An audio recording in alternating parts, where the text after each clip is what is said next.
एका सांप्रदायिक कुटुंबातली महिला, वारकरी परिवारातली, ती त्या मलकापूर नाव, बुलढाणा जिल्ह्यात मलकापूर नावाचं बस स्टँड आहे, तालुक्याचं गाव.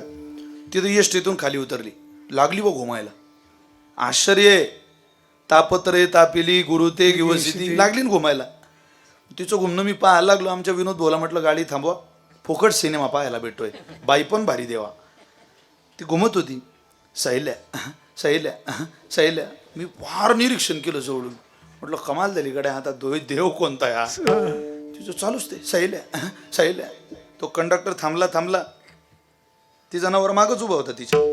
कंडक्टर म्हणे, बाई आता आपल्याकडे पाहिल तेव्हा पाहिल. ती नेमकीच उतरली होती एसटीतून. त्या कंडक्टरनं घेतला एसटीचा दरवाजा लावून, निघाली ती एसटी धकल्यावरीच्या ध्यानात आलं, आपण तर सैल्या करून राहिलो, पण आपल्या थैल्या गाडीत आहे. हिनं सैल्या दिलं सोडून आणि नवऱ्याला सांगते, अरे वैऱ्या घे ना थैल्या. तो म्हणे गेल्या, आता तू कर सैल्या मी जमा करतो थैल्या. सगळा लबाळाचा बाजार आहे महाराज.